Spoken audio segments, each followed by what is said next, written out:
started.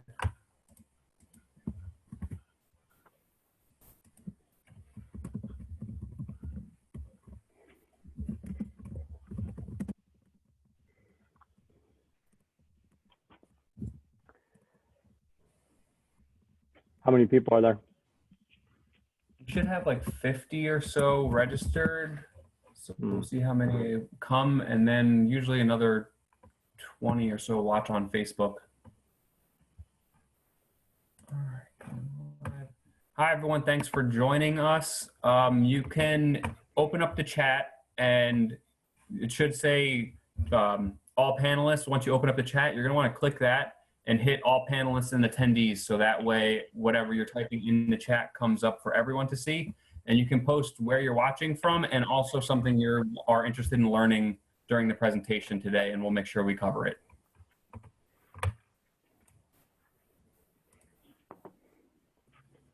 And then any questions can be asked in the Q&A, and we'll go over as many as we can at the end.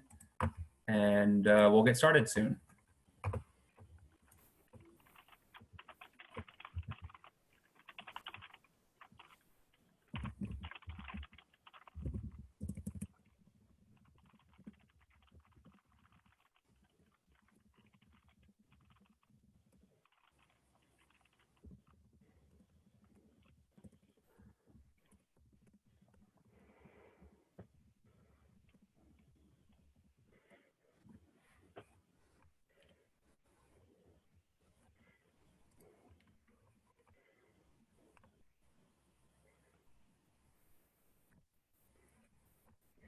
All right, we have 22 people. We're about 2 minutes in, so we can get started. So one more time, if you can post in the chat where you're watching from and also something you're interested in learning during the presentation today, please do that on Zoom.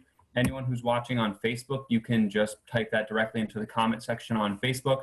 You can ask any questions in the Q&A section, and that's about it. My name is Jeff Geist, and I'm going to mute myself and introduce our presenter is Jon Wagar, who's the Deputy Executive Director at Duke Farms, and he's going to talk about sustainable energy and climate change initiatives at Duke Farms. So you can post any questions in the Q&A, and you can take it away, Jon. Thanks for doing this. All right, thank you, everyone, and welcome. The Zoom format is always a little bit awkward, I have to say. I think I've probably done about 200 Zoom meetings since we've been on lockdown with staff and others. One of the things that it really lacks is kind of the back and forth, and especially with this presentation related to climate change and energy, I find it really helpful to sort of communicate with you a little bit and understand what you really want to learn about, just because the topic is so vast.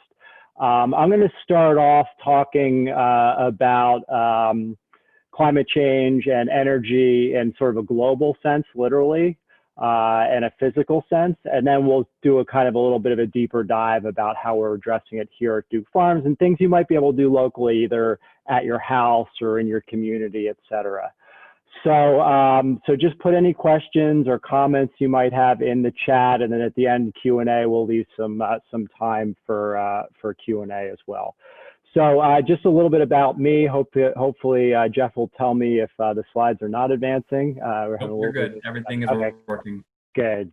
So my name is Jon Wagar. I work at Duke Farms. I'm Deputy Executive Director. My background really is in biology and forestry, and I came to look at energy sort of from a more systems approach. When you're learning about biology and forestry and ecology, you're really thinking about them as systems. So I'm not an engineer per se, but I am, I'm very trained in kind of that systems thinking. And then Deputy Executive Director at Duke Farms. So Duke Farms, if you're not aware, we serve as a leader of environmental stewardship, and we inspire our visitors to become informed stewards of the land. We welcome and educate hundreds of thousands of visitors a year. Hopefully you have been one of these visitors, and hopefully you'll be one in the future. We are open now, Monday through Friday, 8:30 to 6. Our cafe is open. We have limited bathrooms. Our interior spaces aren't open yet, but for the most part, we're open. All of our education programs are being delivered online at this point, but we are, welcoming visitors. And in fact, our education programs are seeing a lot of interest, which is great, and this, including this one. So what does it mean being a leader in environmental stewardship and inspiring our visitors to become informed stewards of the land? We do habitat management and ecological restoration. That's a big part of our stewardship work. We manage our property in a way that is most beneficial to endangered and rare species. We do a lot with large-scale restorations along the Raritan River, for example, and just in the property in general. We also do a lot of research, climate change research, which I'll talk about a little bit later. We do sustainable agriculture and agroecology. We have a herd of about 100 cows. We have chickens and farm animals, and that's really evolved, especially over the COVID-19, to a program where we're really donating a lot of food to food banks and soup kitchens, and also doing it in a way that's ecologically sensitive and actually creates wildlife habitat and grassland bird habitat. So stay tuned. I know that, pretty sure that Jeff is going to be we'll be doing another sort of behind the scenes on that specific topic if you're interested in learning about it. We also do ecologically based landscape management and horticulture. So a lot of the landscaping on the property you'll see is done in a sustainable, environmentally friendly way, especially our meadows and our mown paths and a lot of the native plantings we have. And then what we'll talk about today, what we're digging in today, is really our sustainable operations and facilities. Duke Farms, we have over 100 buildings. Some of them very large, some of them sort of small, more like houses. And we do operate, you know, because we get about 200,000 visitors a year and have 2,700 acres, it is a pretty substantial operation. A lot like maybe a small municipality or borough in New Jersey, maybe equivalent to that. And we also have all of our own utilities like a small municipality would too. So all of our electric and our sewer and water, natural gas, et cetera, we're responsible for within Duke Farms.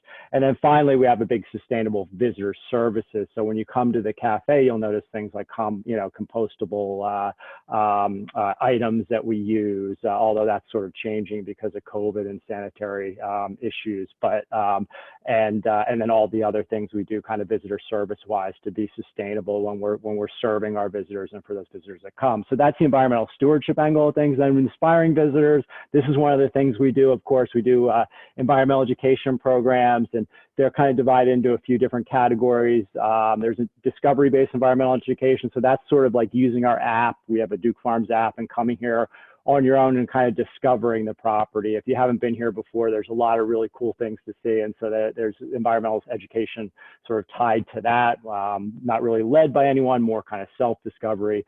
Programs for visitors, this would be considered a program for visitors. So, we used to have over 300 programs a year for visitors. Obviously, it's a little different now. We've moved online, but we do have programs for visitors kind of in person. We do professional education for teachers and for others who, engineers, land stewardship folks that are interested in and need continuing professional education. We have a community garden, which is one of our largest programs. So, and it's one of the largest community gardens in the state, volunteer program. And then we do a lot of communications beyond Duke Farms like we're doing here. So that's kind of what we do in a quick nutshell. Again, being environmental stewards, leaders in environmental stewardship and inspiring folks to become informed stewards of the land. So today, I just want to talk about what we're going to talk about today. So we want to talk about, I want to give that global overview and then just kind of dig down a little bit. So the first thing we'll talk about is what the difference is between energy fuels and energy flows. It's a really important concept. We're talking about sustainable energy and climate change, the relationship between energy use and development of societies, why we need energy, what that means, energy intensity, the dual challenge of climate change. This is kind of a super important concept that we really push at Duke Farms. I think people are missing a little bit in kind of popular conceptions and information about climate change is that, we need to reduce emissions and remove greenhouse gases from the atmosphere. And then we'll talk about the two most promising energy sources currently in technologies that are based on flows, which are solar and wind, and the problems of integrating that into our electricity grid, why we should electrify everything, and then finally the initiatives at Duke Farms that we're doing, and then things you may be able to do at home or within your communities.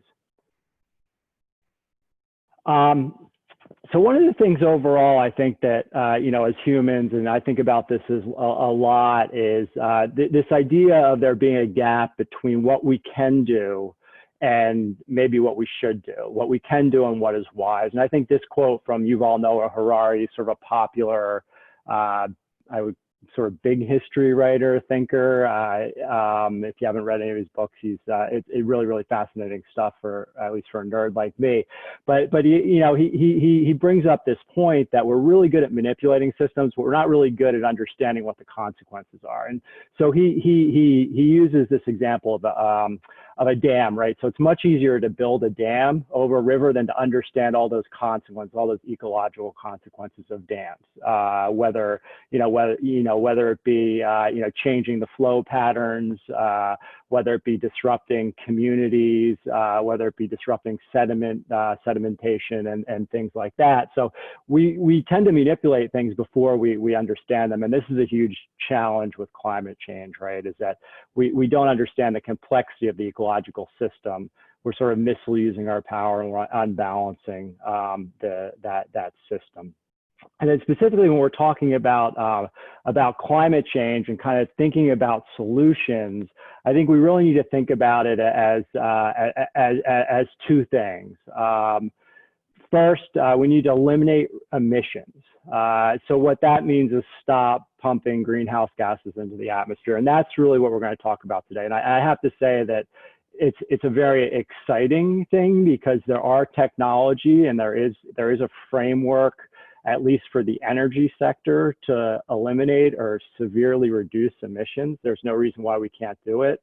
And just the advances in the past few years are just incredible, and it's really, really exciting from the energy sector standpoint. So there are really good kind of, bright spots when it comes to eliminating emissions. However, removing existing greenhouse gases from the atmosphere is something we do not currently know how to do. And the issue with that is that when we emit carbon dioxide in the atmosphere, estimates are it takes hundreds up to 1,000 years to get that back into some sort of carbon sink in the ground or to sequester it. And so what that means, and sort of on top of that is that it takes a while for the climate to warm up. So those two things mean that what we're emitting today, we're not going to see the effects of for a really long time. And if we have no way of getting that the carbon dioxide we're pumping in the atmosphere back and sequestered, then we're kind of stuck with whatever the climate is now or the future if we can't kind of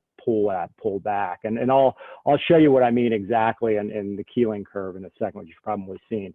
So again, there are current technologies to eliminate emissions for sure, and we'll talk about those, but there's no proven economically feasible technology to remove existing greenhouse gases from the atmosphere. We need to do both of those. We're doing both of those at Duke Farms.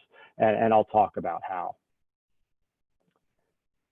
Okay, and then another quote I like is Elizabeth Colbert, and she talks about this idea of perception and changes in baselines as it's related to climate change and the fact that it's on a delay. So, so the warming that we feel now is actually, due to emissions in the past.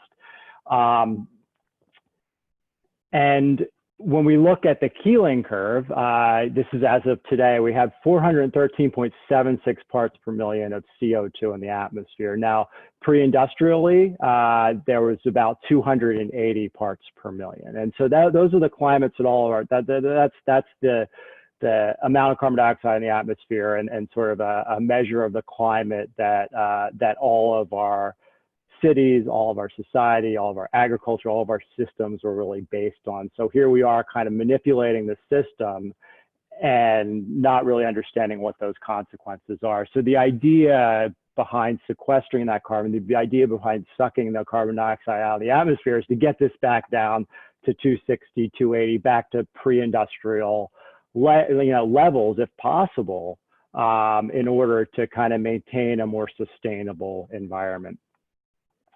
So when we're talking about global warming potentials, the one thing I want to point about this chart, which I talked before, is that carbon dioxide, the atmospheric lifetime of carbon dioxide is about 1,000 years.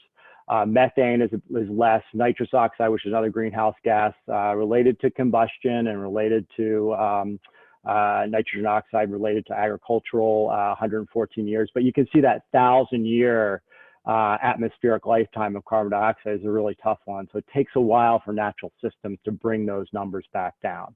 And so as we're raising the amount of carbon dioxide in the atmosphere, as things start to heat up, you know, it's just going to be very, very difficult to kind of rely on natural earth processes to suck that carbon dioxide out of the atmosphere. So, so we'll start. I want to talk about some overall general solutions, and then we're going to talk about energy. So when we look at global greenhouse gas emissions by sector, so, you know, thinking about this as kind of an overall problem, a lot of these have to do with energy. So when you're looking here, you can see electricity and heat production is 25%, and then other energy, industry and transportation and buildings. So it's about 75% if you take the green, the red, the purple, and the two blue colors here, has to do with this idea of using energy. So if we can kind of start to tackle that energy sector for emissions, again, we're not talking about sequestration, we're just talking about that first part of that climate you know, equation I was talking about of what we need to do for sustainable climate. We will be pretty far along the road. Now, agriculture, forestry, and other land use, we are doing work here at Duke Farms on that, but this presentation is more about the other kind of 3/4 of that, so that energy sector. So that's why thinking about energy and sustainable energy is so important when we're addressing and thinking about reducing emissions for climate change. Okay. So this is, you've probably heard of these before, the stabilization wedges. And again, what this is doing is what these stabilization wedges are basically pointing out is that, you know, all the issues related to climate change in general can be very, very overwhelming, and all those things we need to do. And so what a few professors at Princeton figured out several years ago now is that if you kind of chunk it out into specific things that you can do, specific actions, it becomes very much doable. And in fact, I did listen to a lecture last year by Pacala, who's one of the gentlemen who did this. And one of the things is he said, I don't like using the wedges anymore. And that's kind of what he's famous for. And the reason is because some of these things he was very, you know, this is actually a pretty old slide here, but some of these things have really, and specifically that's related to wind and solar and electric vehicles, have really taken off a lot more quickly than he thought and can have a much bigger impact than he thought. So he's feeling like, you know, it's a little bit dated, some of these things, and some of the things like carbon capture and storage isn't really like kind of where we're thinking it would be. But the important part I think about it is that, and the important part about the energy sector and in general is that it is possible. It is possible to reduce emissions. It is possible to use less energy and still have a very functioning and prosperous society. And so we look at the next. So this is actually a picture of the wedges themselves. So again, each of these wedges, if you were to implement a particular policy, whether that be, you know, greening the electric grid or electric vehicles or improving coal-fired power plants or even changing coal-fired power plants to natural gas, it would be one of these wedges. And as you reduce them, you start to reduce global emissions. So really, it's just breaking it out into particular, you know, sort of doable tasks. So it's not as overwhelming a problem as you thought. You know, another kind of more, if you haven't seen this book Drawdown, it's sort of a more approachable on a, you know, kind of individual way of things that you can do and kind of taking this wedge sort of theory that yes, there's actually things that we can do, and kind of breaking it down to specific things that you can do, and then kind of ranking them. So when you're looking at this book Drawdown, it goes into a bunch of things that you can do, looking not only at the energy sector but other things as well, like you can see in here. So refrigeration, which is actually energy sector, wind turbines, reducing food waste, plant-rich diet. Those are kind of the ranking of things that we can do, both like kind of individually and a society, to really have a huge impact on reducing greenhouse gases. So now that we know energy is a super important part, I want to just take a step back and talk about what energy is and kind of how we can categorize that and how that can be helpful for understanding what sustainable energy is. So energy, I think we all have kind of an intuitive sense, and this is a kind of technical definition of it, but you can really break it down into two things when we're talking about utilization of energy. And one is energy based on fuels and energy based on flows. So energy based on fuels is everything, hold on, that you can think of that's a fuel, right? So fossil fuel. So basically what is a fossil fuel? It's coal, oil, and natural gas.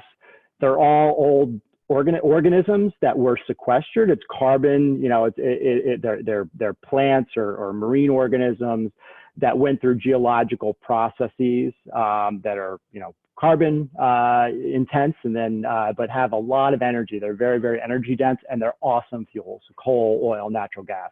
You can transport them. They're, you know, they're like I said, they're very energy dense, so it doesn't take a lot to make a lot of energy. But they're a result of millions and millions of years of deposition of organisms. And that those are considered, that's considered energy fuel. There's nuclear fuel. Uranium and thorium are two. I mean, thorium is a question mark, but uranium is the big one, right? So that's the one that we have, that we use in nuclear power plants. And also, obviously, there's nuclear fuel that's used in nuclear weapons as well. Dangerous, but these fuels are more less related to carbon and to organisms and to carbon sequestration, the carbon cycle, and more just sort of elements that naturally occur in the earth. And then future fuels, hydrogen and hydrogen fusion. Hydrogen doesn't really occur naturally so much, right? So you have to use electrolysis or some energy to use to create hydrogen. So when you're talking about something like fuel cells or the hydrogen economy, you need to get the hydrogen somewhere, and there's a bunch of ways to do it. One is through natural gas, one typical way, or another one is sort of through electrolysis, like using solar energy to break apart the hydrogen and oxygen in water, but that's certainly a fuel as well. So you have energy fuels, the main ones being very, you know, fossil fuels, which obviously cause a lot of problems, not only with climate change, I'd add, but also with just general air pollution and pollution in general when you think about the mining and the extraction of these things, whether it's fracking for natural gas or, you know, mountaintop removal for coal or Deepwater Horizon oil spills for oil. So the other kind of, you know, way to categorize energy that I really like is energy flows. And these are streams of energy that arrive at Earth's surface at more or less steady rates. So you can think of it as like solar flow, the sun, tidal, geothermal as well. So geothermal being the thermal energy from cooling Earth and radioactivity. So that's, you know, all the radioactive elements in the earth, or just, you know, just things cooling, there's a flow of energy there. So the idea is that, so when you look at all of these energy flows, the biggest energy flow is from the sun. So this diagram is showing streams of energy that arrive at or near Earth's surface at more or less a steady rate. So these are kind of the you know, just a general diagram of energy flows. And you'll see in the upper left-hand corner there, I circle solar flow. So 99.8% of incident light hits the earth, and that's kind of what happens to it. And so the main flow, the main energy flow coming to earth is solar. And the idea with sustainable energy is to tap into those flows. So rather than use fuels, which are finite, which are carbon polluting, which have all these other pollution and negative environmental consequences, is there a way to use these flows that essentially are limitless for human beings timeline, and then move to more sustainable energy systems. So really what we're talking about flows is we're talking about the sun mostly, but there's also tidal and geothermal flows, but they're kind of a more they're a little bit smaller and a little bit more localized. Obviously, we couldn't really use geothermal power in New Jersey just because we don't have any hot spots. Now, that said, we do have geothermal heating and cooling at Duke Farms, but that's a different type of geothermal. That's ground source heat pumps, which I'll describe in a little bit. So, and it doesn't really have, what this diagram is talking about geothermal flow, you're thinking about hot spots somewhere like Iceland or in California. They have geothermal power plants based on hot rocks, on magma, and being able to utilize those hot rocks to, spin turbines or to use for electricity or for heating and cooling. So the sun is really where it's at, right? So if we can start to utilize the sun, I think Elon Musk likes to say, like, the sun is the large fusion reactor in the sky, right? So fusion is one of these technologies that could be a green technology. In fact, the fusion plant in France, I think it just either broke ground or is being started up. And we have Princeton Plasma Physics Lab in New Jersey, which is a big fusion experiment. But fusion energy is not here yet. We don't have the technology, specifically the materials, to be able to contain it. But we do have the sun, and the sun is free, and it's it's available pretty much everywhere on Earth, and it is a giant fusion reactor in the sky. So if we could tap into the sun, that's really, whether it's through direct solar photovoltaics or solar passive heating or wind, which is obviously a solar energy as well when you're thinking about weather patterns being driven by the sun, then we're getting into energy flows, then we're getting into sustainable energy, right?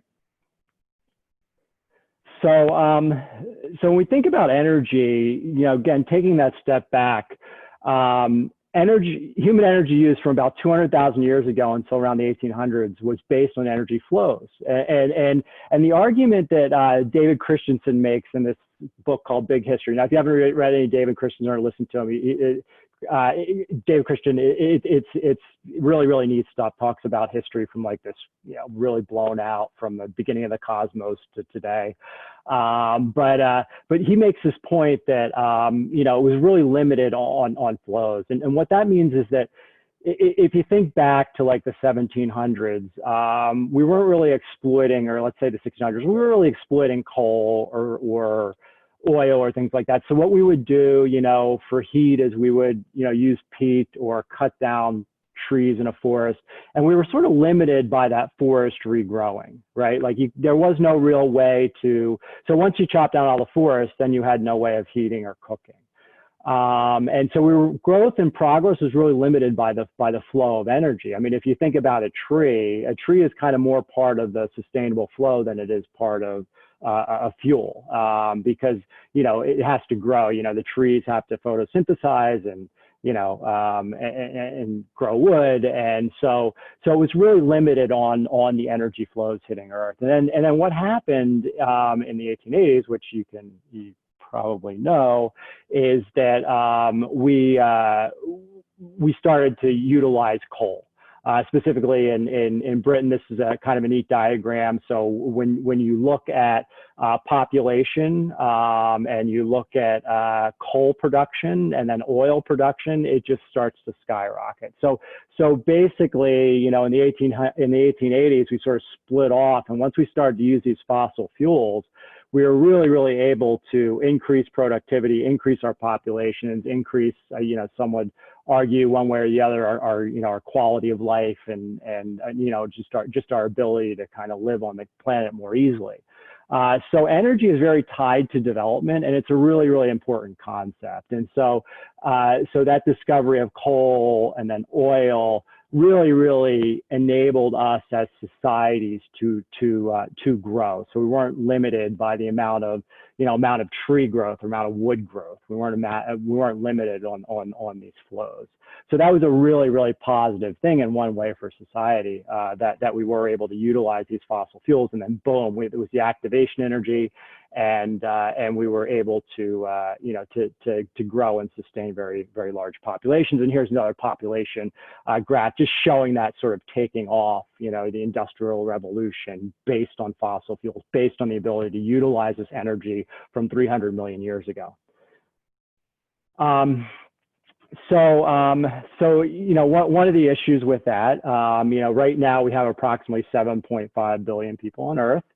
And one of the things it's interesting to think about when we're thinking about climate change is, a lot of what we think about climate change or climate change in general, it's like a symptom of a problem of sort of unsustainable development in a way, right? So if you're thinking about energy use, if you're thinking about all these things, climate change is a result of poor agricultural practices. It's a result of deforestation, that 25% we're not really talking about today. It's a result of unsustainable energy practices, which is, utilizing fossil fuels.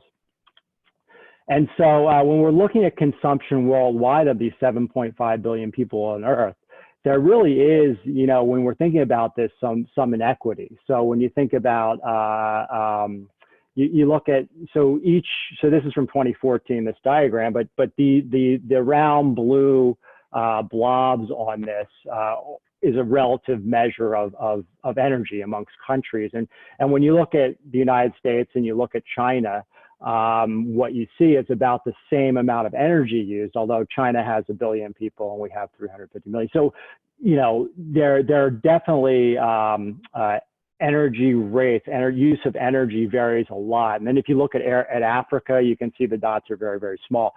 So, and it's very much correlated to the quality of life or the development of the countries. So there's this idea of energy intensity. So like, the more intense the countries use energy, generally the more developed they are, although that's changing a little bit. So on a per capita basis, people in the United States use more energy than anyone else in the world, by far, and Europe as well, compared to someone in Africa or in Guatemala.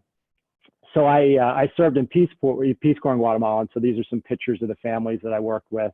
But right now, there's an estimated 945 million people, or 12.6% of the global population, doesn't have access to electricity.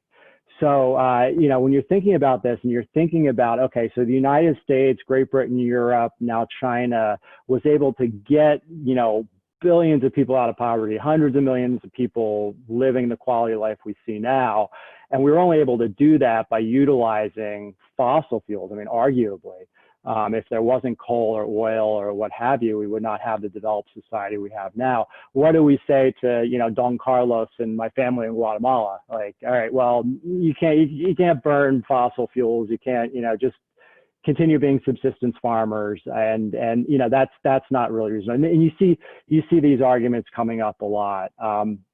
And so another thing that energy based on fuels can really do is it can really sort of democratize energy as well. So if you think about, the sun is free. So you buy a photovoltaic cell, as the technology gets better, wind turbines, et cetera, you can really spread electricity and this power to and energy to communities, and you are starting to see that a lot. I was seeing that 15, 20 years ago when I was in Peace Corps, where they were just getting, they're starting to get little solar panels for lights and things. And it's unbelievable how little changes like that in the village that doesn't have electricity can really start to change things. So it is a challenge moving forward, is how do we get people out of poverty and ensure that we're not continuing to destroy the planet. And I think, again, energy based by flows, we'll talk about, can kind of help do that. So next, This diagram is just kind of showing the difference, you know, kind of how things have changed in energy sources. So this is from 2013.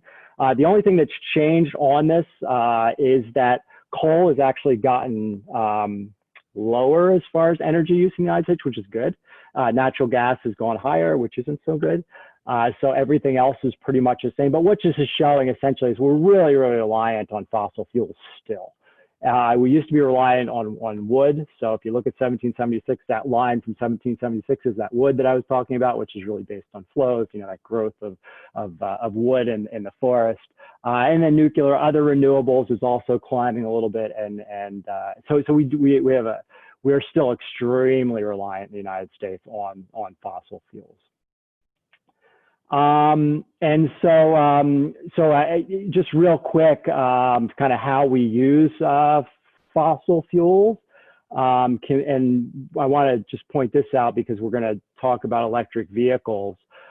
You know, fossil fuels are burned in heat engines. So anytime you burn a fossil fuel to create, you know, kinetic energy, the technical name for what that is a heat engine. You're turning heat into, you know, into energy, and in this case, you're turning it into electricity. You're taking heat, the energy from the natural gas or the petroleum, and turning it into electric. But what happens is that when fuels are burned, you get all those combustion pollutants, right? And it also has a maximum efficiency. So a lot of energy is wasted or rejected. And so what that means is that when you're looking at a car or something, you can feel it sort of warm, right? Like when the engine is running, all that is sort of wasted heat. So no matter how much we try, there is still a maximum amount of energy we can get out of fossil fuels, and there's sort of a lot of waste, and that's just because we need to combust it. It's just because we need to burn it to you know, create combustion, to create heat, to move things. So it really does sort of limit in a way the amount of efficiency we can get. So it's not like we can make engines much more efficient and still use fossil fuels. We're still going to have to use a tremendous amount of fossil fuels if we rely on burning them like we do. And here's an example of an engine and sort of how it works. And then I wanted to show this diagram. These are really neat. And so what this is showing is on the left side, all of the kind of the energy types. And then on the right side is sort of how it's used. And the one thing I want to point out is that the gray box on the right side, that rejected energy, is 66.7. It's a gigantic gray box. And then energy services is 31.1. So that energy services, the sort of darker gray box, that's like, you know, the energy that is actually transporting you from your house to your work. Or that's the energy that's actually, you know, providing the lighting, the electricity, and all the kind of things that are needed to do this Zoom call. Those are energy services. And then the rest is rejected energy. That 66.7 is rejected. And what that means is that that's basically all the heat that's lost in internal combustion engines, in heat engines. So you know, if you kind of look at where the gray is deriving from, this is kind of a flow diagram. You can see a lot of it's from electrical generation, it's from commercial, industrial, and transportation. Again, that's that burning, that's that kind of heat loss. So we waste a tremendous amount of electricity being reliant on fuels, or a tremendous amount of energy rather being reliant on fossil fuels, and that's rejected energy. So what's it look like as far as sources of electricity generation? So just going back here to this slide again, this slide is showing overall energy consumption. And one of the things when you're looking at energy stuff is first of all, the units are always different and take a while to get your head around. So that, you know, just kind of look at this as kind of a relative thing. And second of all, a lot of times they'll jump back and forth between energy consumption and electricity consumption. So this is overall energy consumption. You can see that that electricity generation is part of this, but you also have natural gas, coal, biomass, petroleum going straight to transportation, et cetera. And then this chart here that I jumped to before that you see, this is electricity generation.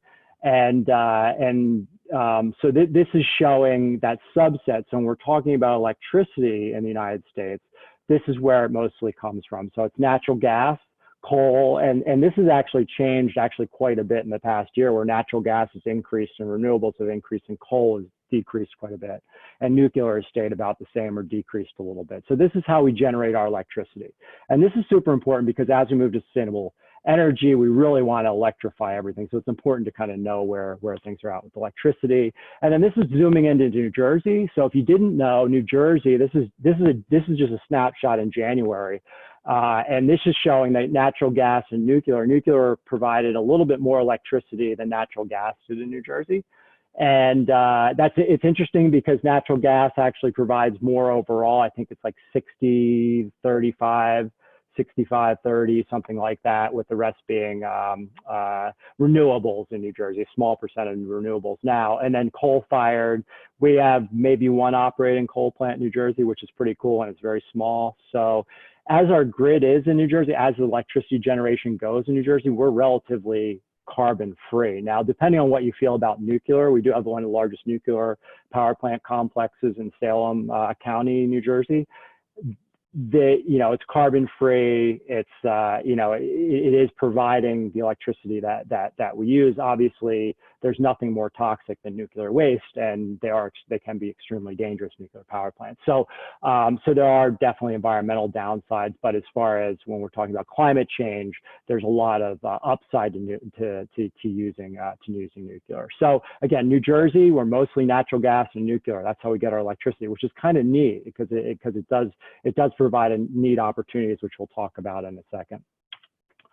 So what is sustainable energy? So I'm going to just kind of go through how this works. Again, we're looking to energy based on flows now, getting back to energy based on flows. We used to be based on wood, but now we have these technologies that we can use that are based on the flows. So wind energy is one of those.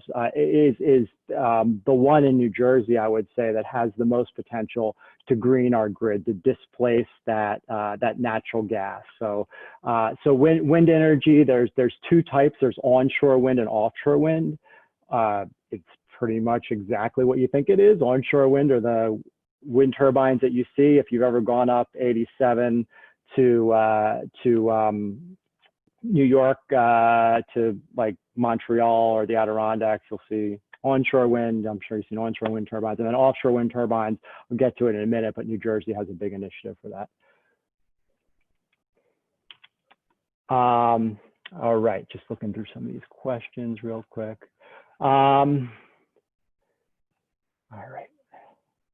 So, sorry, I'm just kind of looking through this chat and seeing if there are any questions here. I'm going to hold off and I can answer a bunch of these at the end. So when we're looking at wind resources, onshore and offshore wind, one of the things you notice here, so the darker colors mean that it's a better wind potential. Most of the onshore wind potential is in the center of the United States. The problem with that is we don't have the transmission lines to get that to the coast. So places like Texas and the Midwest have really, really great wind resources interior. But we really don't have giant transmission lines, DC transmission lines, to get it from the center of the United States out to the coast. Now, fortunately, the technology has come down in price so much that we can exploit offshore wind. And that's that red, surrounding the coast, the kind of red, outstanding and blue, blue dots of superb wind potential resource off the coast. And so in New Jersey, the potential really is for wind energy off the coast. And people are working on trying to get all the wind energy and trying to get the wind turbines. So Texas has one, relatively sure it has still has the largest installed wind capacity, the largest installed number of wind turbines in the country. The problem is Texas has its own energy grid, and it's really hard for them to get that energy out, to get that electricity out, let's say to the East Coast or to Florida or someplace like that. So, but there are people working on that and working on trying to figure out, are there ways to install transmission lines? But no one likes transmission lines, right? No one wants them in their backyard. So I think for New Jersey, the solution really is, offshore wind. And so, wind turbines are relatively straightforward. What you will notice in this wind turbine is it doesn't include a heat engine. You're not burning anything. All you're doing is you're using the wind to spin a generator. So that's it. And the generator converts the mechanical energy of the wind into electricity. And that's pretty much it. So it doesn't have, if you think about your car engine versus this diagram on the right, and I know it's a simplified diagram, this diagram on the right is a way more simple machine than your car engine is overall. I mean, again, there, you have computer controls and it is complicated, but what that means is that it's a lot less expensive to maintain. There's a lot less things to break. And it doesn't wear out as fast because you don't really have that heat. You're not really combusting anything. You're just kind of spinning a wind blade and converting it to electricity. Now, I am oversimplifying it, but it goes to the point. My point, my major point, I guess, with this is that it's a technology that is quickly getting better and better, and that it is much simpler in a way, and you don't really have, obviously you don't have the pollution you do with combustion, but you don't have all those other issues that you do when you're like exploding a volatile organic compound and turning it into to energy. So that's wind turbines, and then offshore wind in New Jersey. So this is a map. Our governor has of where in New Jersey we're thinking about offshore wind. So basically, if you look at this diagram on the lower right, Ocean Wind Ørsted, that's the one that's kind of beginning to be built now, and they're in the process of basically letting companies build offshore wind in New Jersey right now, which is super exciting.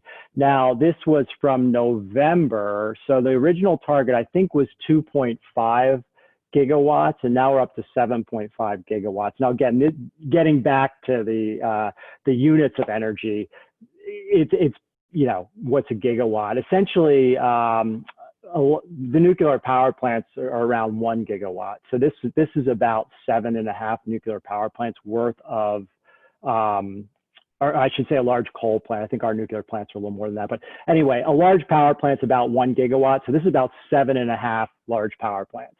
Maybe 7.5 nuclear power plants. So it is a lot of power, right? And it would power a lot of the Garden State. So we doubled the offshore wind target in New Jersey. And so what this will do, hopefully, is displace that natural gas on our grid. So if you think about it, our grid was like 40%, 35, 40% nuclear, then most of the rest natural gas and some solar thrown in. What that means is that if we displace that natural gas, we're greening the grid. So all we have to do is move that energy from off the coast to the electricity grid, and then we can kick the natural gas power plants off the grid. If you're interested in learning more, Ørsted is a company that's doing it now, and they have the majority share in pretty much all the offshore wind farms at this point on the East Coast. So you can check out their website, learn more about it. Very, very exciting. To be able to green the grid in such a fundamental way. The other type of energy based on flow that I talked about, that I mentioned, was solar energy, and there are 3 types. The one type in New Jersey we're most familiar with are solar photovoltaics. There's been a lot of incentives to do that. That's creating electricity directly from the sunlight from solar panels. This presentation was for Raritan Valley Community College. We do this here as well at Duke Farms. And then there's concentrating soil. So you can actually concentrated solar. So these are like out in the desert, it's a lower right-hand photo. And then there's passive solar design, basically designing your houses to use solar energy for heating and cooling, and then solar water heating. And then the really cool thing about solar, like wind turbines, is it's a technology. In fact, it's a technology that's based on the same technology as computers. So you think about Moore's law and your smartphone and how that's changed so much, and how computers have changed so much over time so quickly. The same thing is happening with photovoltaics, with the solar power where you're creating electricity from it. These dots on this map represent the amount of land you would need to cover in solar panels. This is back in when is it? 2007, actually. So it's 2007 technology to supply all the world's energy needs. So again, it's kind of an optimistic thing. I mean, obviously we want to like dump this in the middle of Utah, that black dot there. I'd hate to see Moab covered in solar panels. But it is just it's a nice illustration to show, hey, this is doable with technology in 2070 to meet all of our energy needs, not just electricity. So everything. So it is very exciting. The technology is getting better and better every day. And solar is kind of that other piece of energy based on flows that could really, really work. So next slide here in New Jersey, this is showing we have 2,739 megawatts as of 2019, or 32.9 megawatts as of 2019. So what is that? Maybe 2.5 or so coal power plants, nuclear power plant, or natural gas or nuclear power plants have installed solar. So that's pretty good, right? So again, we had a lot of incentives. There are 451,000 homes in New Jersey with solar. We have a big solar array at Duke Farms. It provides half of our electricity. So again, this is a really cool technology. Kind of stay tuned. Now, one of the things I want to kind of point out is the problem with sustainable energy. And it really has to do with our grid. So the grid really, it consists of 4 different things. One is generation, second is transmission, distribution, and then consumption, right? So when you think about generation, the way the grid was designed is you had giant power plants. You have giant coal plants, nuclear plants, et cetera. And then you have transmission from those plants and then distribution to houses, and then consumption in your iPhone or your electric car or whatever. And the problem is, given that design,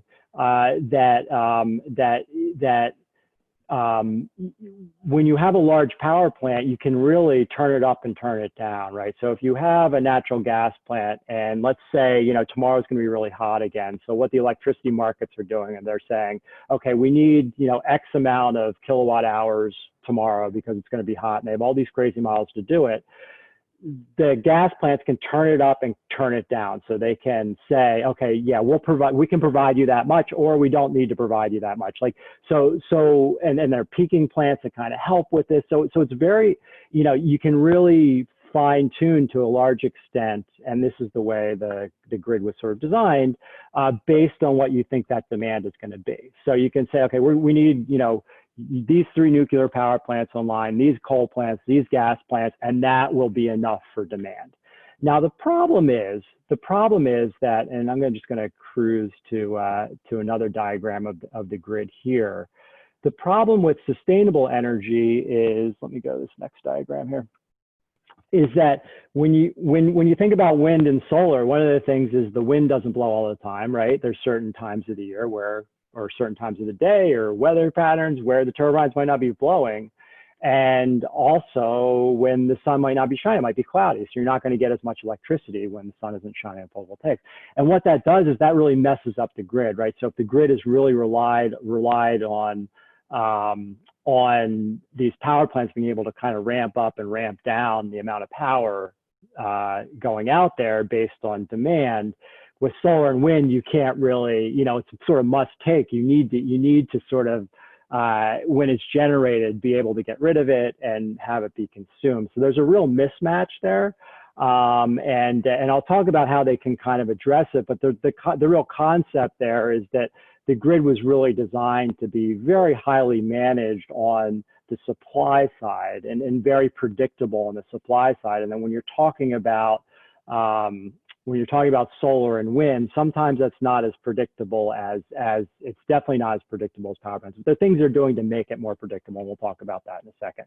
So again, there's this mismatch, right? So if it's too sunny, then you're putting too much electricity on the grid, and that can be a problem if there's not enough demand. And then the opposite can be a problem if it's a really hot day tomorrow, or there's a huge demand for electricity and it's not sunny or not windy. Then with these sustainable energies based on flow, you're not going to have enough electricity for the grid.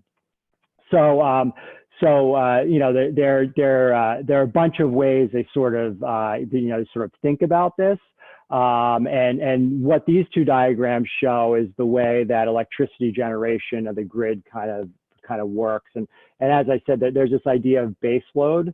And right now there's no real renewable sources in New Jersey that can provide that base load. And that's why we need to really rely on nuclear. So what base load is that's just kind of keeping the grid humming. And if you think about solar electricity, solar photovoltaics, it's not shining at night. So what are you going to do at night if if the wind dies down or what have you? So the argument is the way the grid is currently structured, you really need to have very robust and very reliable base load. And then you have all these other loads that are stacked on top based on demand. So you have intermediate load, peak load, and must take. And as you add these renewables, specifically photovoltaic and wind, they're really ones that can't really provide the base load at this point. So you really have to kind of think about all of these different ways, the generator types, and how they can kind of mesh together to ensure that our grid is reliable. But again, there are technologies that can help with that, and very exciting things, including battery storage. So again, sustainable energy is based on flow. It's intermittent. That's kind of another word for it, where you have the clouds over the solar panels or the wind not blowing. And another name for that, sort of variable renewable energy. And again, you have large dips and spikes in power, and it does provide an issue with making the grid reliable. Now, one of the things, so the main thing that I'm getting at as far as why we're talking about electricity so much is because in order to move to a more sustainable energy kind of system, we need to electrify everything. So if we're able to green the grid, if we're able to figure out how to make sure we can integrate, and I know we can, wind and solar and make our grid in New Jersey green, then we need to electrify everything. So you see a Tesla parked here, but there are tons of electric cars. I have a Nissan Leaf. And transportation is one of the largest sources of the largest source of carbon pollution in Jersey. So if we electrify our transportation fleet and the grid, the electricity is green, then we're kind of greening that energy system, right? So with sustainable energy, we really need to electrify things, because we know how to electrify the grid. We know that we're building 7.5 gigawatts of offshore wind in New Jersey, and the reason we're doing that is because we want to make sure that have a more sustainable energy future. The issue is that it might be very hard to do that without that base load right now, especially. So what New Jersey did, based a lot on this, was I believe it was last year, maybe it was the year before, we passed a $300 million a year subsidy to continue operating our nuclear power plants in Salem County. I see there is a question about nuclear waste on the chat, and in fact, all the nuclear waste is still stored there that's ever been burned since the plants were started operating several decades ago. So there is no real way to get rid of no real great place to get rid of nuclear waste. It's one of the problems. But in New Jersey, we made the decision that we're going to continue to subsidize those nuclear power plants because they're carbon-free, reliable baseload energy, and then we'll just add more green energy into the grid. So that the nuclear power plants can continue humming when it's dark out or when the wind isn't blowing. And then dams are another way to do this. This is a run-of-river hydro plant on the Susquehanna, but we don't really have that in New Jersey. But it is a way to kind of help with that variable sense of renewable energy. And then another really, really great option, which is what we're looking at Duke Farms, is batteries. So what you see here is a Tesla Powerwall. And so what you would do is you would store the energy generated during the day and then use it at night in a battery. So there are large grid scale batteries that are being deployed now. And as battery costs get lower and the technology gets better, this is a real potential game changer for the grid. So it really doesn't matter when the wind is generated. If it's needed during the day and the wind is blowing all night and you can store it in the battery and it stops blowing during the day, then you just suck the energy out of the battery. So there's all kinds of really, really neat battery technology that can help with that variable nature of renewable, sustainable energy based on flows. Sorry, jumped ahead there a little bit. So I want to talk real quick about how we're integrating some of these concepts at Duke Farms. We're really trying to be a model and leader in reducing carbon and mitigating climate change. And so we do that through energy conservation, energy efficiency. We have a carbon footprint analysis that we've done, and we're monitoring our energy use and carbon emissions with that. We have renewable energy, doing landscape and farming practices that are sustainable and help capture carbon. And then we're doing a big carbon sequestration study, and then through our public and professional education programs. The carbon, sorry, this is jumping around a little bit. Carbon footprint analysis, we're looking at all of our energy use here at Duke Farms and starting to actually look at how visitors use energy as well, whether that's our fleet of vehicles, our equipment, our off-road equipment like our farming vehicles and things like that, to waste, to recycling, to offset. So we're working with Rutgers on a large scale comprehensive carbon footprint analysis as part of a research study where we could monitor a little bit more deeply. Now we do monitor now our energy use, but a little more deeply kind of that overall carbon footprint. And for you, if you're interested in doing it, there are some really neat online tools for doing this kind of personally and doing your carbon footprint analysis and looking at it from a more comprehensive way. We've done energy audits. So if you're at your town, one of the things you can start off with is the Board of Public Utilities has a program where they can assist local governments in doing energy audits. I think most governments hopefully have done this by now. So they'll identify conservation measures and then implement recommendations, and they'll supply grants for that as well, which is really cool. So this is a really, really neat program. And so when you're thinking about energy use, one of the easiest things and cheapest things to do is do an audit at your home, do an audit in your community, change your lights out. If you're still using incandescent bulbs, change it out to LED, insulation, things like that. Really, really look at conservation and efficiency, first before we start looking at new sources. Just cut down on the amount you use. It's a really, really key concept and key way for moving forward. And at Duke Farms, this is showing our plan for reducing energy. So we did the audits and we sort of figured out how we use and where our CO2 emissions are energy-wise. So you can see on-site fuel use for space and water heat in buildings is our #1 use. And most of that's our orchid range or tropical environment that we're maintaining in the middle of winter with glass, so there's no insulation. The electricity use in buildings and electric vehicles is a big one, and then fuel transportation and equipment. And so what you see on the left versus the 20XX, so hopefully that's like 2025, our reduction, is kind of us moving towards different phases of reducing our energy use. And so we're doing that through, through energy efficiency, conservation, and then some new technology. So for example, any new vehicle we get, we try to make sure it's an electric vehicle. And you'll notice we have fleets of electric vehicles or hybrid vehicles like Priuses and things like that. When we're doing replacements for boilers, we're looking at the most efficient natural gas boilers if we have to do natural gas, or even geothermal ground source heat pumps, like we have in the farm barn. So it gets very complicated at Duke Farms, but also very exciting. So this is a map of the energy use at Duke Farms. This is showing all of our buildings and what they're attached to, whether it's electricity or natural gas or what have you, and the public grid and our core grid and our core campus. But it really provides a diagram of where the energy is being used, what type is being used. And so with this information, we're really using it to do planning, and when we do maintenance and replacement, to figure out where we get the biggest bang for our buck in order to cut down or make our energy use more efficient. And then again, more diagrams on CO2 reduction opportunities at Duke Farms. So we're looking at where our sources of CO2 emissions are from, and what we might be able to do to sort of reduce it. Again, sort of gathering the data first and then kind of using that to change the way we operate things.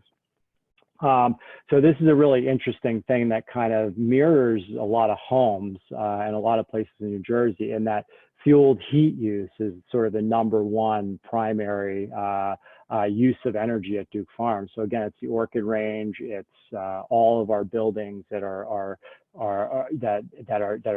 fueled, and so that one bit there, it's also in New Jersey. When you think about, most homes are heated either through natural gas or oil, that's going to be a big nut to crack. Like, how do you do that? And the one real efficient way to do that is through heat pumps and split units. So it's basically like an air conditioning unit that you can run backwards and create heat, rather than, or like a refrigerator you can run backwards, where you can create heat and also cooling. And they've gotten a lot more efficient. In fact, they're extremely efficient, and they run on electricity. So if we can replace our fueled heat with heat pumps, and we have a green grid, right? So if we have offshore wind and we have solar on the grid displacing the natural gas, then we're getting to a more sustainable energy future, because the heat isn't based on fossil fuels anymore. It's based on flows. It's based on the grid.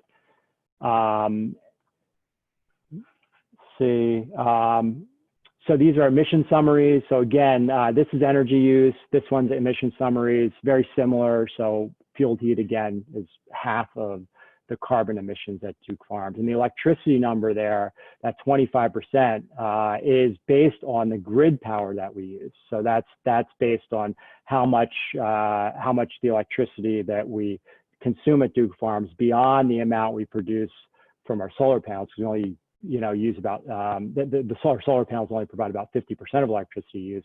That's how much kilograms of carbon dioxide we used in 2015. It's very similar now too, from that grid electricity, and then vehicles and equipment. So again, when you look at this chart, this is going to be very similar to probably what you would find at your house. The big difference will be is that I guarantee you use most electricity in transportation if you commute or you use your car. So it would be transportation #1, then it would be fueled heat, and then electricity. So those three things, if you're looking to reduce your carbon footprint, are the three things that you could really look at. Now, if you do a lot of travel, you probably do a lot of plane travel now, but that would be a really big one too. So it's that transportation in New Jersey, and specifically individually, where we have the largest carbon footprint in New Jersey. So again, more opportunities. There are all kinds of things we're doing, including we're looking at putting additional solar capacity here. If you don't have solar panels on your house, that could be something to look at to really reduce your carbon footprint. Electrifying our transportation fleet, the #1 thing we could do, you could probably do it if you were able to, is get an electric vehicle to reduce your carbon footprint, and a lot of things like that you can read here. So again, we do a lot of energy conservation, specifically with LEED, LED, a lot of these things you've probably heard of, life cycle analysis, looking at conservation, little things like refillable water bottles and water stations, just kind of looking at, making things more efficient, and transporting plastic water bottles versus being able to refill a reusable one does reduce a lot of energy. So a lot of these things really cross over. So, not only are you reducing plastic pollution, but you're also, reducing the energy and transporting that water. So there's a lot of things we do. Again, electrifying our vehicle fleet. We also are electrifying equipment. If you haven't seen it, we have a bunch of robotic lawnmowers and a bunch of electric equipment, including hand tools and weed whackers and leaf blowers and things like that, which are actually a lot more pleasant to use and more reliable, because again, you don't have that combustion, so you're not inhaling all that, 2-cycle exhaust, and you also don't have the wear and tear that you do with combustion engines, because you're not burning, so you're not like exploding something to create power. It's electricity, and since we get a lot of our electricity is relatively green, this is a really great way to kind of electrify everything. And then we have Prius Row, obviously. I think one of those is our Prius, but a lot of those are visitors' Priuses. But it's a big thing, kind of electrifying our fleet, electrifying the fleet in New Jersey. And then once you electrify it, you're using the grid. And once the you know, once those offshore wind turbines come onto the grid, you'll just be using renewable energy. And if you do have an electric car now and fill up at Duke Farms during the day, those electrons were most certainly produced on our solar panels. So if you wanted to kind of close the loop today, you could use our electric vehicle charging station here. And all of that is because it's during the day and our solar panels are running, those electrons are coming from our photovoltaic cells. So it's pretty neat. And it's just kind of making those connections. So renewable energy we're looking at as well. Looking at potential for, you know, bird-friendly wind, although we don't really have the wind resources here, unfortunately, to do something at any sort of scale. We have solar hot water heating for our orchid range. Again, the solar array, it's about 640 kilowatts, equal to the power used in 78 homes. Now, it's the power in the homes. It's not the power that 78 people would use. It's actually a lot less. And that's because it's if you include transportation, all of your energy use that are, you know, it wouldn't equate to that many homes. But the general electricity used in homes, so you think about your lights or you know, just electric range or cooking range or what have you, our solar power plant would be able to power 78 of those, and it powers about half of our electricity. And then one of the things we're thinking about too is how we might be able to do a microgrid with energy storage, and how to do things so that we can just create our own more sustainable system at Duke Farms.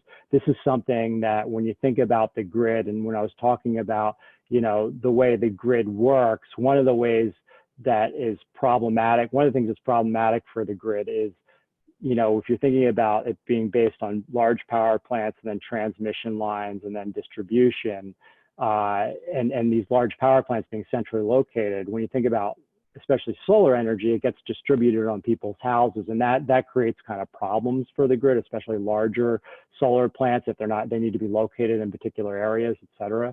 One of the ways you might be able to kind of help with this is creating microgrids. And that's what we're doing. And what a microgrid is it'd be its own little grid that you could island from the grid. So, so at Duke Farms, we have our own circuit, and we'd be able to say, okay, if the grid lost power, we'd still be able to have power based on our solar, based on potential battery backup, et cetera. So it's one of these things that can kind of help the grid absorb all this variable renewable energy that we're looking at Duke Farms as well. Just gonna cruise real quick. I want to talk real quick and then we can wrap it up and I can answer questions. I know a little bit over time. And just mention this because I know we're going to be doing another presentation about this in the future. Let me just cruise real quick. I just need to get this slide moving forward.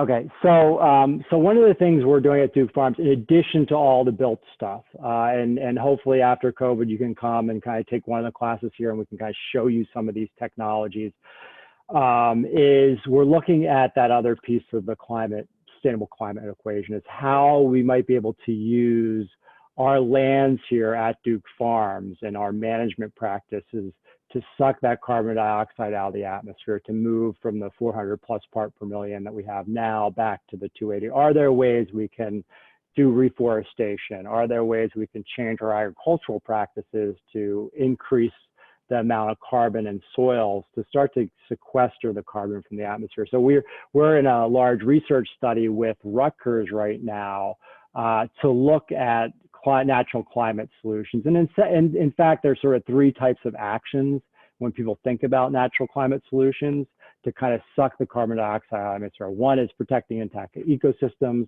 The other one is restoring native ecosystems, which we're doing at Duke Farms, both of those. And the third is improving practices on working land. So we have a very comprehensive research project looking at all of these three things, specifically as it's related to soils, forest land, wetlands, and agricultural lands here at Duke Farms. And so it's estimated that that we can, you know, that it can have a pretty big impact. Specifically, Nature Conservancy believes and that nature can provide more than a third of the solution to stabilizing our climate. So it can be very, very, you know, it can be a way where we can start to mitigate and start to reduce the amount of carbon dioxide in the atmosphere. But we don't really know quite yet how to do that. And that's what we're trying to do at Duke Farms.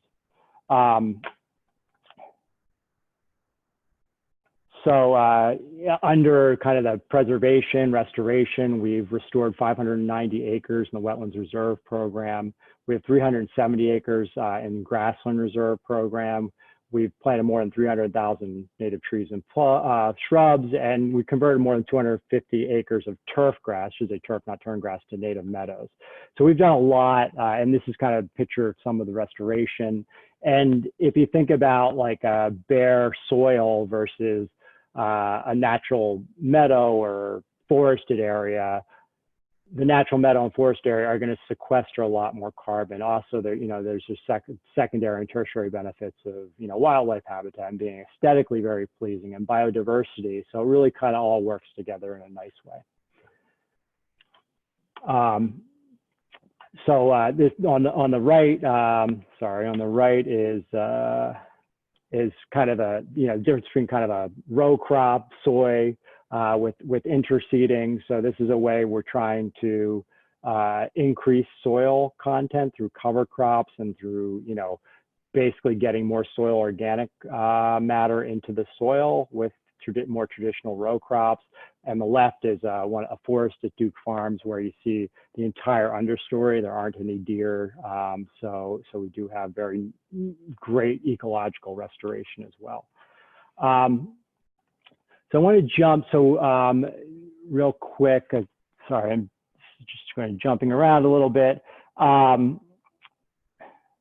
want to jump really quick just to the end here and talk about things that you can do to address climate change yourself. Now, we talked about a lot of things. I think, when you're thinking about your carbon footprint, think about more efficient heating and cooling in your house. Think about your transportation, whether you can carpool, hybrid, electric vehicle. Those are really two of the biggest things you can do to reduce your reduce your carbon footprint. From an energy standpoint, don't do as many flights. International travel, you use a lot of energy. If you can help it, do more Zoom calls, although kind of everyone's sort of sick of Zoom calls. Calculate your own carbon footprint and set reduction goals. And I think when you do that, you're going to find just what I said. And then conserve energy. You can do a home energy audit, and there are companies out there that can help you with this. Drive an electric or hybrid car, like I said. Become a locavore. This is really important. And we have a farmer's market on Sundays, if you haven't been here, where you can buy local produce. So food and transportation and growing of food and that shipping is very energy intense. And also local foods can be more seasonal, and they're healthier too, because they're, a lot of our vendors, a lot of people around here, vendors at our farmers market and farms around here use organic or natural practices.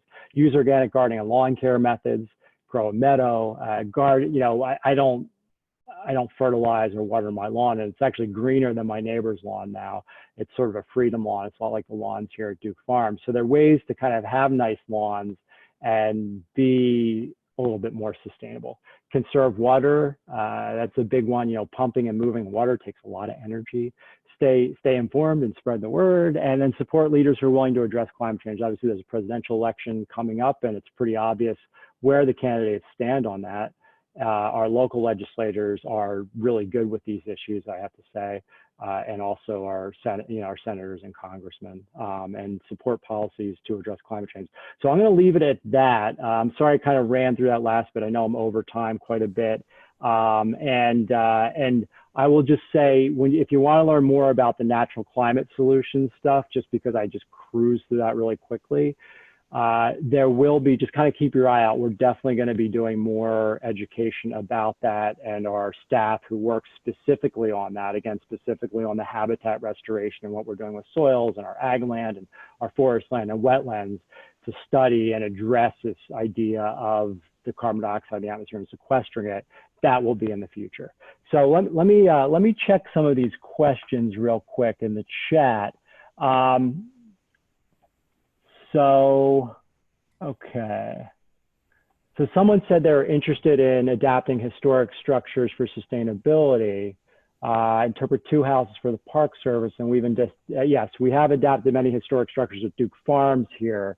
Yeah, and funding energy adaptations for historic structures is very strict. Yeah, so historic structures is kind of next level of trickiness, because especially if you're with the state, and especially if they're on the register, the state or the federal register, and yeah, I mean, it's possible, but it does take funding. And I would say the BPU does have incentives for doing that kind of thing. I don't know about for the state. I do know for local municipalities, the BPU does have, funding, and businesses and such. So that would be sort of a place to start. And there are people in the BPU that can kind of help with that. I'd be willing post-COVID to kind of show you some of the things that we've done here to address both the historic preservation concerns and the energy concerns. So one example of that is the coach barn. We did an exterior envelope restoration, and we did it per LEED standards, and we included a lot of energy conservation goals with that as well. Okay, so are wind turbines advisable for offshore since we are in a hurricane zone? Apparently they're fine. They can sustain that. Essentially what they do is they turn them down. They will turn them off during a hurricane, from what I understand, and they are designed to withstand those types of winds. I don't know, like a superstorm is obviously the hurricanes are getting worse from climate change. So hopefully they're designing to that. It's a good question. I have, I've heard that question before, and the answer from the wind turbine manufacturers is yes, they are built to sustain hurricanes, but essentially they do shut them down during those times. And I think they also will kind of adjust the blades so that they don't get sort of toppled or run too fast. What are they doing with nuclear waste at the present time? Yes. So again, we're providing $300 million to PSE&G, or we're subsidizing these nuclear power plants every year to the tune of $300 million, not providing them $300 million per se, but sort of are, I guess. But all that nuclear waste at those power plants is still there. So, so if you were to look at a Google Earth map of those power plants, you can see these large containers containing all the nuclear waste. So we do not have a good place to get rid of nuclear waste. No nuclear power plant does, in fact. At this point, there was Yucca Mountain, which a lot of you probably heard of, which was built but never really utilized. And that's a big problem because it is one of the most toxic substances ever. And it's a big problem with nuclear energy. How will offshore wind affect ecosystems? Good question. One of the things, there's at least one positive impact in that it does provide some structure offshore New Jersey. So it does provide habitat, whereas the ocean, New Jersey is pretty sandy and flat. And anytime you introduce things like man-made reefs, you see them sinking like subway cars or old boats and things like that, it does attract and create really good fish habitat. So you have that. I mean, it's not natural, but it does create structure. So there is an upshot, but it definitely affects the ecosystem. Yeah, of course, it's going to affect bird migration. And I know that they've worked a lot with New Jersey Audubon on the placement of this, but you're going to kill a few birds. You're definitely going to affect migration of sea creatures. I don't know if they're going to get hurt by them or not, but you're having impact. And I guess the question is, what's worse, coal or natural gas, fracking, everything from the fracking to the transporting to the combustion, the air pollution and climate change, or wind turbines. You're going to kill some birds, you're going to disturb the sea habitat, but it's kind of at different scales. But it's a great question. It absolutely will affect the ecosystem. There are some positives, but mostly, there are going to be some negative consequences. But when you're comparing it to kind of what fossil fuels, there's sort of no comparison in the effect of wind. And I know, again, with New Jersey, especially with the bird issue, New Jersey Audubon in particular did a lot of studies to determine where the best area to locate these would be offshore, out of the way of most of the migration paths. The study by Audubon actually was something along the lines of installing the turbines past 2.8 miles from the shoreline. That's where they found where most of the bird migration was. So they're doing it further offshore, so they should have a lesser impact on the migratory birds. Yeah, thanks, Jeff. Yeah, and it's great that the companies and everyone listened to them and did it. So it's as responsible as it can be. But I would say that it's not; these aren't not going to kill birds. Like but I think climate change is, arguably killing a lot more birds and disrupting habitats, et cetera. To what extent is wind energy construction cited not? Okay, yeah, you got that. Battery storage, yes, battery storage.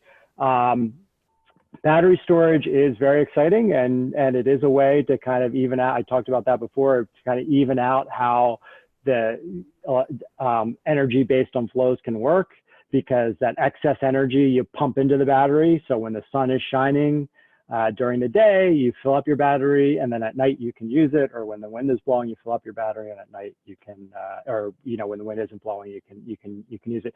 One of the really cool things with electric vehicles is there's this thing called vehicle to grid, V2G technology that electric vehicles have. And so my electric vehicle has been sitting at Duke Farms all day. So I have an all electric Nissan Leaf. If I were connected to the grid right now, and it has vehicle to grid technology, what the grid could use, you can kind of rent your battery to the grid. They could use the battery in my Nissan Leaf. They knew I only had to commute 22 miles to pump sustainable energy into it and take electricity out. So there are all kinds, and I just provide that as an example just to show that there's all kinds of really neat battery storage options out there that are coming online, and technologies out there that are going to hopefully make sure we don't have those, to kind of get beyond those problems of variable energy, having those dips and spikes and not being consistent. The other thing too in New Jersey that they found is that the wind blows a lot at night in the ocean. So it's very consistent at night. So if we have a lot of photovoltaic, we have a lot of solar electricity being generated during the day, and the wind is more generated at night, it kind of balances it out. So there's kind of a natural balancing happening and a natural thing happening in New Jersey that's kind of helping with that variability as well. Okay, from Facebook comments, how bleak versus promising is processing wind turbines that don't kill birds or bats? I don't know about design. Jeff, do you know much about the design of wind turbines? I know more about the placement of them. I know. I don't. Yeah. I know it's more of the concern is the bats look at wind turbines as a possible roosting site. So they're actually more concerned with bats than the birds, because the birds are usually try to avoid it and aren't so near and aren't really using it to roost. But the bats are looking as a possible habitat site for roosting, because it's a big structure in a big open area, which is a good spot for bats to roost. So I don't know if anything's being done to work on making them what kind of bird and bat safety measures are being taken. Yeah, I know. We were hoping to study bird and bat friendly wind turbine here at Duke Farms, but I think you probably heard me mention we don't have the wind resource here, actually, even though it seems like it's very, very windy all the time, especially by the farm barn. There just wasn't enough wind like you have in other places to be able to test that. And I've seen things like, I know where my wife teaches at school up in Far Hills, they have these turbines that are shaped like kind of like a mixer, and they just sort of spin like this, and I know they're supposed to be bird friendly as well. So I know that their technologies, they're trying things, but I haven't really seen much. All right, Q&A. Since wind energy and solar energy are not reliable, what does the government spend so much money on these? Shouldn't the government spend on our rail transportation to reduce carbon use? Yes, I mean, that's a good question. I think my answer to that would be it is getting more more reliable, and especially with battery technology. And if you pair it with solar, and then since we have nuclear energy and we're already subsidizing nuclear energy in New Jersey, it makes a lot of sense to have wind energy. I think we should do both. I think you're right. Rail is the most efficient way to transport things and people, and our rail system is kind of bad. And to the extent that we can get people out of cars and on to rail, especially, in New Jersey, the electrified rail system is great. And then so again, it gets to electrifying everything rather than using a diesel locomotive. If we're using, electric locomotives like we have in New Jersey, everywhere pretty much, and then we green the grid, then we're getting to that, like, that sweet spot of sustainable energy. So I as far as it having a greater impact on carbon use, I mean, we're doing both. So there's not really, like, we can't really say we're not going to do offshore wind now. But it is, I mean, I think that is a really good point. Like, rail, we can't overlook rail in that, that kind of matrix in addressing that issue with transportation being the number one place where we're emitting carbon and we're emitting climate change gases in New Jersey. All right. So I think that's it. I think we answered all the questions. Yeah. So again, I want to just thank everyone for your attention, and just have to say that when we're back to normal at Duke Farms, it would be very exciting to show everyone some of our sustainable energy technologies in person, and even if we can't show it to you in person, please stop by. We are open, open to the public, to our outdoor areas. And yeah, we would love to see you all. And so we appreciate your coming and attending. If you have any additional questions, you can email. You probably have Jeff's email.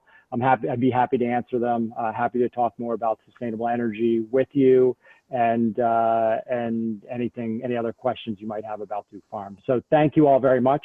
I think we're good. That's it. All right. Thanks, John. Thanks everyone for joining, and take care. Bye.